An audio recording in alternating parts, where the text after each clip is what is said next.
Docteur Mohamed Bah. Mon maître de l'école, M. Sayed, m'a demandé de proposer un mini-projet à présenter en classe. J'ai choisi le thème de jeux vidéo que j'aime beaucoup et tous les enfants aiment aussi. Ma première question est la suivante. Est-ce que les jeux vidéo sont bénéfiques ou non? C'est un thème très intéressant et c'est très intelligent de ta part d'avoir choisi un thème comme celui-ci. Oui mon fils, les jeux vidéo sont bénéfiques pour les enfants car ils sont amusants.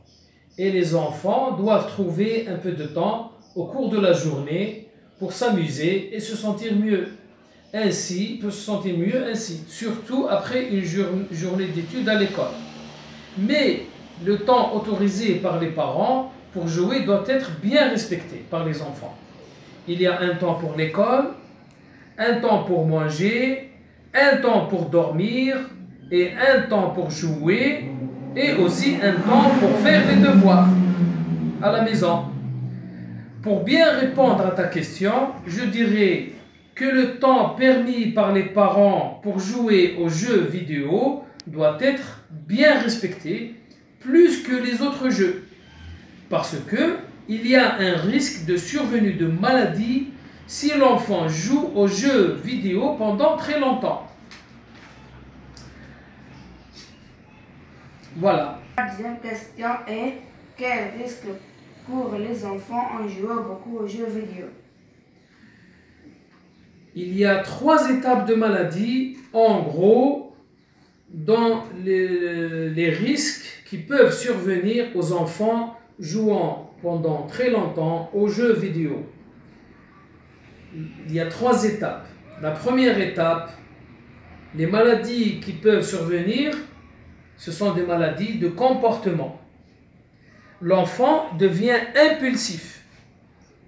La capacité de communiquer avec les autres diminue.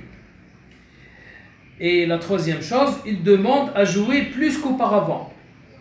Il va toujours demander à jouer plus qu'auparavant.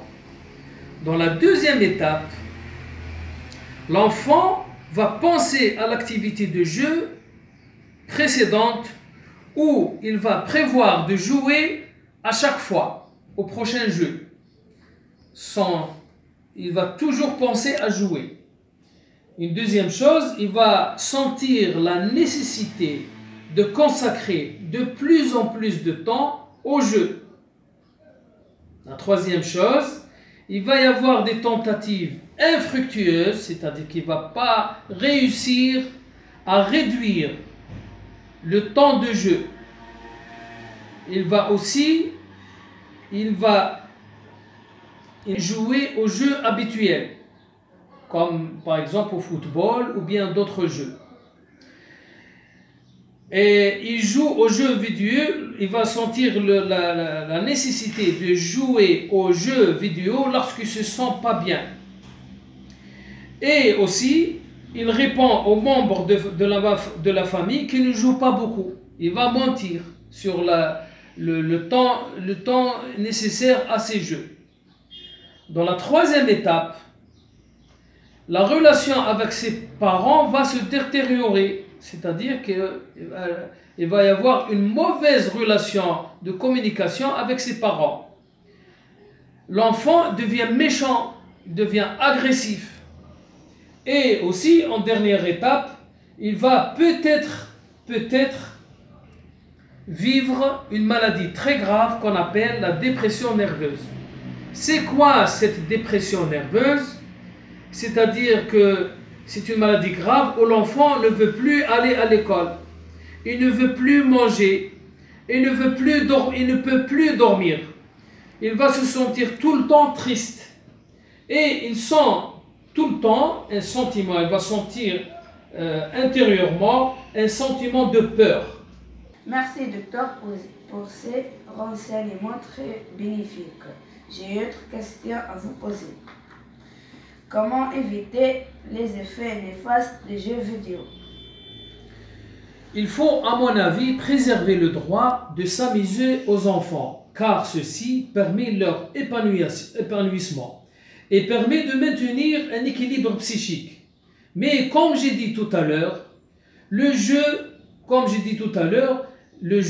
quel qu'il soit, doit être contrôlé, il doit être surveillé pour qu'il ne dépasse pas son but et devienne source de maladies, de comportements graves. Je crois qu'une durée de 20 à 30 minutes par jour sont suffisantes pour l'amusement et le divertissement de l'enfant. Il faut, coûte que coûte, orienter nos enfants vers d'autres moyens de divertissement dans un cadre organisé. Il faut les encourager à faire du sport ou s'inscrire dans des clubs de dessin, des clubs de musique, des clubs de théâtre, des clubs de technologie de construction de petits robots ou d'autres activités culturelles.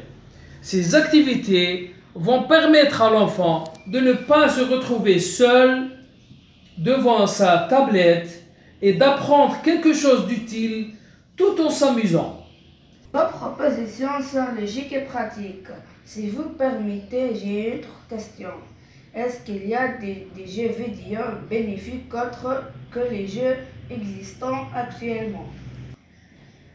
Oui, il existe dans le monde beaucoup d'autres jeux vidéo bénéfiques appelés jeux vidéo sérieux. Ces jeux ont la caractéristique de permettre soit à des enfants ou à des adultes d'apprendre en jouant. Par exemple, un jeu vidéo pour les enfants cancéreux qui leur permet de jouer en tuant les cellules cancéreuses. Un jeu vidéo pour les enfants diabétiques. Un jeu vidéo pour les adultes chirurgiens qui leur apprend à faire des interventions chirurgicales. Enfin, il y a aussi des jeux vidéo d'intelligence qui permettent de stimuler l'intelligence des enfants tout en jouant. Merci beaucoup encore une fois, docteur, pour ces explications et pour nous avoir donné un peu de votre temps.